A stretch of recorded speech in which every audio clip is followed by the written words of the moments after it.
Esto es un poco lo que había surgido una de las charlas que tuvimos con los chicos, de las noticias que estuvimos.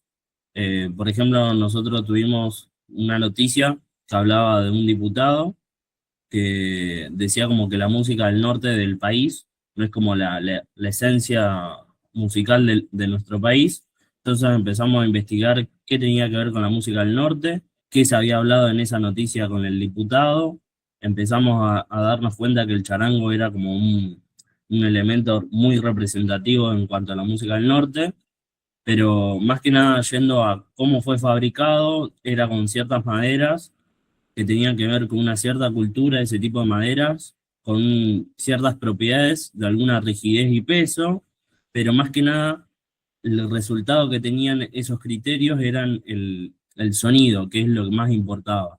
Tiene que ver toda esta parte cultural en cuanto a la música, en cuanto al criterio de elegir un tipo de madera, esas estructuras de madera y esa estructura de trabajo en cuanto a la fabricación como tal del instrumento. Entonces, la cultura en nuestra noticia es clave, la madera en sí es clave para el instrumento como tal, así que como dice acá en nuestra presentación, el charango refleja el territorio, cada pieza de madera nativa lleva un poquito al norte de su historia. También queríamos hablar de nuestro país, así que pudimos hablar un poco desde esta parte de Sudamérica. Bueno, no solo Sudamérica, capaz que si nos vamos un poco más lejos, en nuestro caso Japón, nosotros nos cruzamos con una noticia, la cual decía que un arquitecto, Kengo Kuma, propuso la madera como mediadora entre lo natural y el hombre. Nos enganchó mucho capaz esa frase y empezamos a investigar un poco, bueno, la relación de la madera y la naturaleza, más que nada en la arquitectura japonesa, porque, bueno, por si no saben,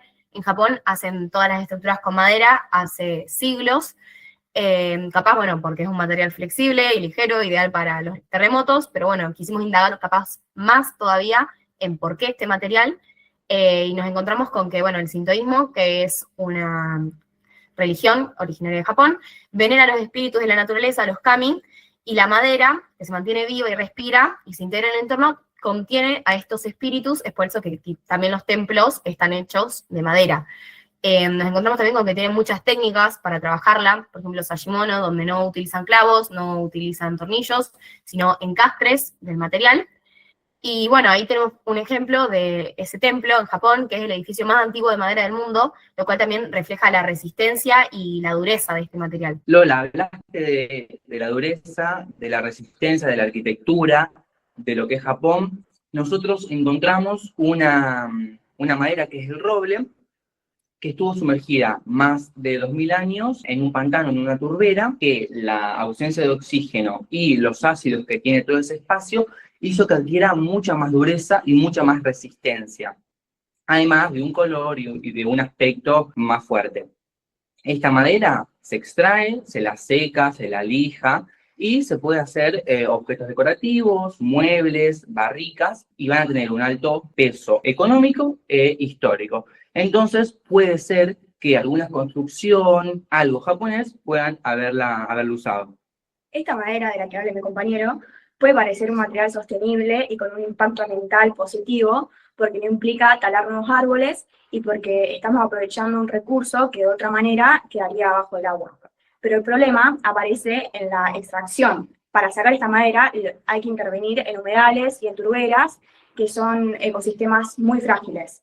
Y al mover el suelo y usar máquinas afectan demasiado a la biodiversidad, y por eso, aunque el roble sumergido sea muy valioso, muy caro, lo que quieran, pero su obtención genera un impacto más negativo, un impacto ambiental más negativo que el beneficio de recuperarlo. Bueno, cuando los chicos mencionaron lo que es dureza y resistencia, yo quiero hablar de una alternativa que, como dijo Lola, los japoneses generalmente se basaron mucho en lo que es la madera, y si se hubiese descubierto en esa época hubiese sido de mucha más importancia, que es la supermadera, ¿no?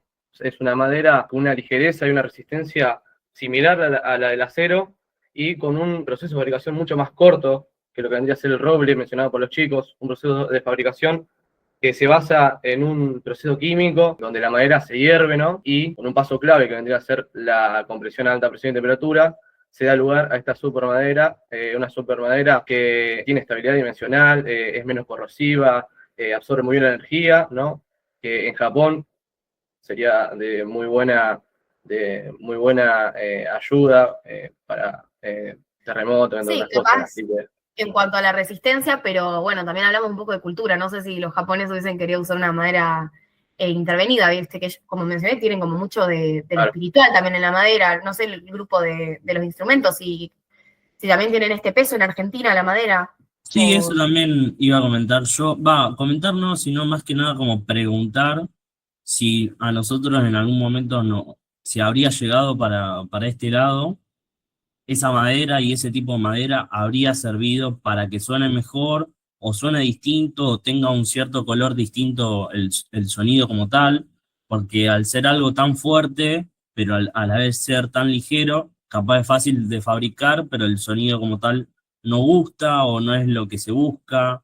sí, Eh, capaz en el caso de los instrumentos no aplicaría este tipo de claro. madera. Yo creo que por su dureza y resistencia iría más para el lado de la industria de la construcción, de defensa o para fabricar algunos muebles, alguna otra cosa.